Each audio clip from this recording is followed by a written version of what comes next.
Hi, I'm Teresa, your personal finance enthusiast with beingbrokeisn'tcute.com.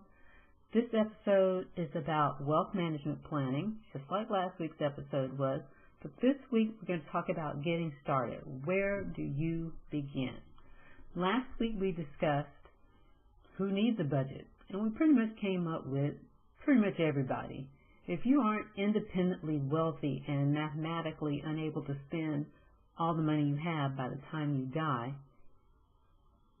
those people can get away with not having a budget. The rest of us, we're going to need a budget. And even those people who are rich, believe me, they do wealth management planning. If they want to keep their wealth, they plan it. If they want to leave it to their next generation, they plan it. So everybody does some kind of wealth management planning. This week, we're going to start with how to even get organized to do it. And that may be like, that's so boring. It sounds boring, but once you do this and you get started and you see how much better life is when you plan it, or plan it as well as you can, of course, you'll see the benefit of it. So, getting started, getting organized. Again, this is not the time to go buy software, any kind of fancy computer, anything like that. No, what I'm going to have you start with is a simple pen, paper, or if you have Excel or some kind of spreadsheet software, start with that, because all you're going to do is make two simple lists. Now, the first list, you're going to list all of your expenditures, all of your expenses. That goes for utilities, credit cards, mortgage, rent, loans, everything.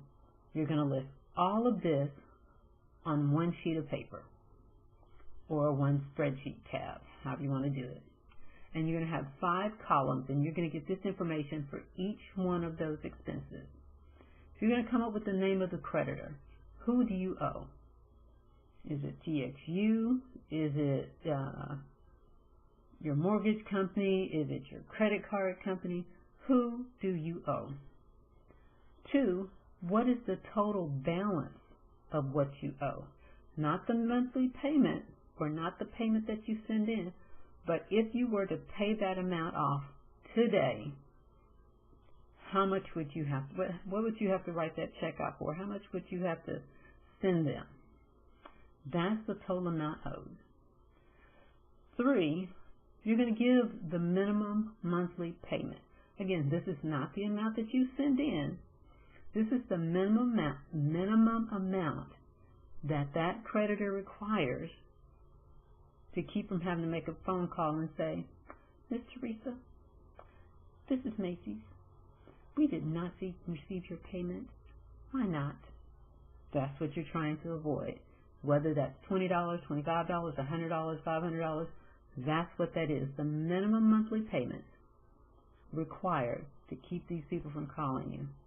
And the last one is, no, not the last one. Number 4 is the interest rate. And this, of course, is for loans, credit cards, debt, and that kind of thing. What is the interest rate? Why do you care? Well, I want you to know the interest rate so that you realize that this money that you're borrowing, it is not free. Sometimes people forget that. When they're charging on credit cards, they act like that money is free. That money is not free. Those people, Visa loans you that money. Credit cards are small dollar loans. They're micro lending. They're lending you the $50, the $100, the $200 to buy those boots so that you can buy them now, as opposed to having to take the money out of your savings or save up to buy those boots. But believe me, they are going to charge you interest on that, and that's their fee, and that's the way credit cards make money. We charge, they charge us interest, that's how they make a profit. And they make $1 billion off of us doing that. So it's important for you to know, what is the fee for using this card? Or what is the interest rate for my mortgage or my car or my whatever loan? Now, the last one on your expense list is the due date. Most Most bills are due on a certain date. They're due on the 1st, the 15th, the 28th, something like that. Know when your things are due. You'll need to know that so you'll know when to pay them so it's not late. Plus, if you can, make note of, and I know credit cards will do this, and maybe most finance companies, because they want you to pick a date that you know you can pay them. So, a lot of these companies will allow you to shift the date around. Now, you can't move it every month, but why that's important is that when we do get into budgeting and maybe you have too much stuff due at the beginning of the month, it'd be great to know which credit cards, which loans, or some things that you can move to the end of the month so that you can take the burden off of the first of the month, so you don't have all of these expenditures at the beginning of the month and you're sitting there eating cereal in the dark trying not to use any electricity because you know you're not going to get paid for 2 weeks or whatever.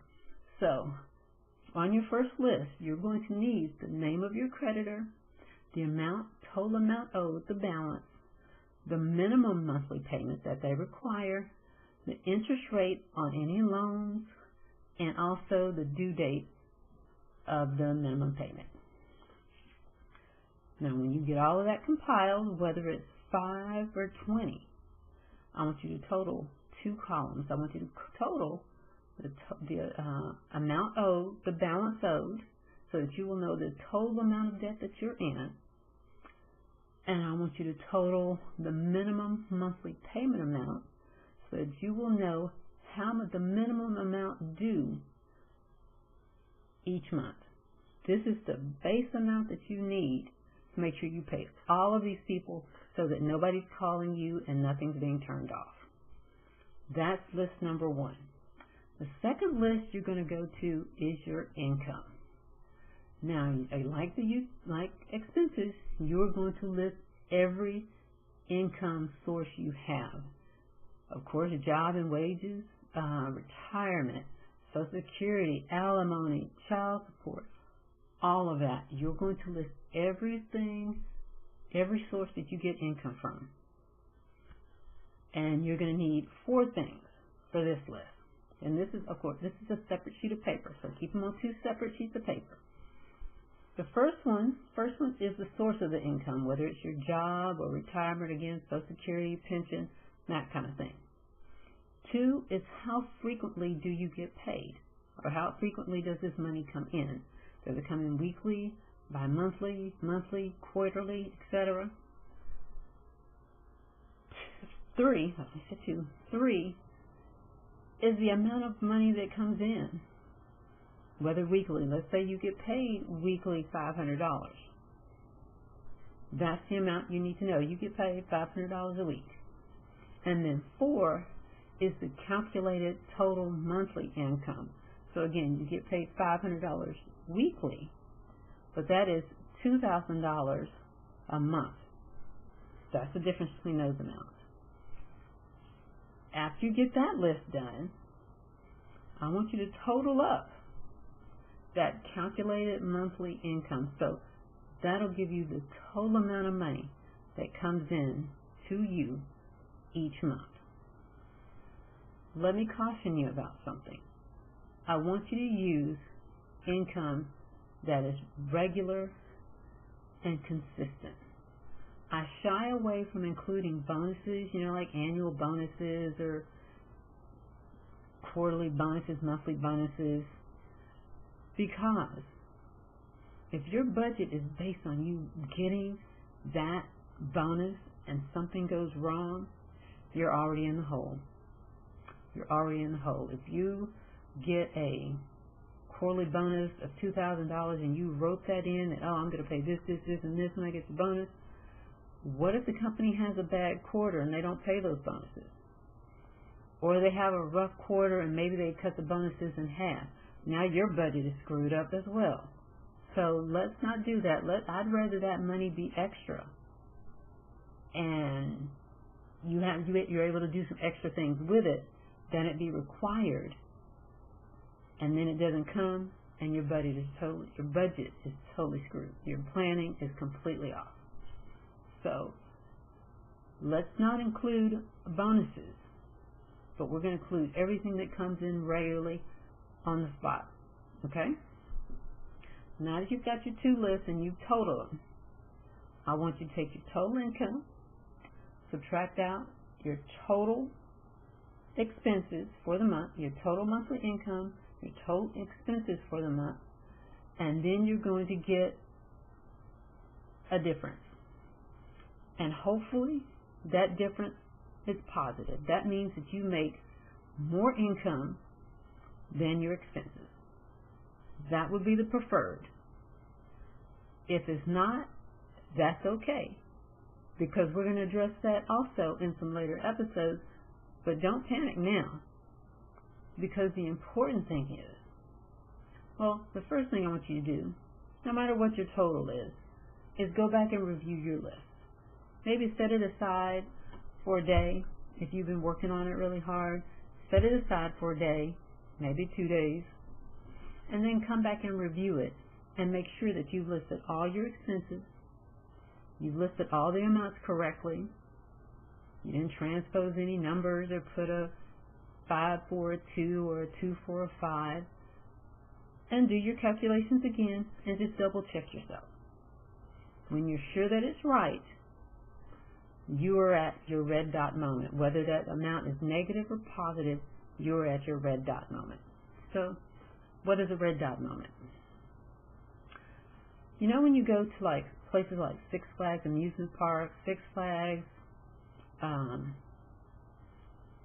don't know why I keep thinking Water World, that was a movie, but Walt Disney World, Disneyland, all that kind of stuff. They normally have these huge maps of the entire park, and when you walk up to it, it has a little red dot or some sort of colored dot that says, you are here. Well, that's just what this exercise has done. It's determined where you are financially. In your financial situation, you are here. Why is that important? Well, in order to chart where you're going or where you want to go, you've got to know where you're starting. And that's what this exercise is to do, is to let you know where you're starting from. If you're starting in the negative, okay, that's just where you're starting. It's not where you're always going to be, and that is so important to remember. If it's not what you think it should be, don't get upset. Don't get discouraged. It is just a starting point. You will not be here, or you don't have to be here all the time. We can put some things in place, get things moving to where you can get on the path to where you want to go. That is all that's important. That is all that's important. We just wanted to know where we are so we can chart where we are going. Don't get discouraged. And if that number, if your income is higher than your expenses, that's great. You're in a good starting place. Let's figure out some ways to make even better use of your money. Let's figure out what to do with that excess to get that to work for you. We'll still, even if your income is higher than your expenses, we're still going to go through and review those expenses, because are there some places that we can cut that we can get more on that bottom line? Is there a way to raise our income so we can get more on that bottom line, so we'll have more money to work for us? Okay? That's what this exercise is about, is finding your red dot, your wealth management plan red dot. This is where you're going to start. So, take time, do this exercise, fill out all your lists, double check yourself, find your red dot, and then meet me right back here next Thursday for wealth management planning. The wealth management planning, man, it's been a long day, y'all. I've already worked for about, I've done a full day's work, okay? Then came in, I didn't cook, we had leftover barbecue. I was lazy. Anyway, meet me right back here Thursday, 9 a.m. I'll be here. You get back here, bring your list, with your red dot. As always, please like, share, subscribe. And, of course, check me out in my other locations. Oh, man, I'm going to figure out how to point one way or the other. Over here somewhere. My other locations. Check me out on Facebook, Twitter. Of course, right here on YouTube. I have some other videos up. And check out my website, beingbrokeisn'tcute.com. And remember, being broke isn't cute. It never has been, and it never will be. Have a great day, and thanks for watching my channel. Bye.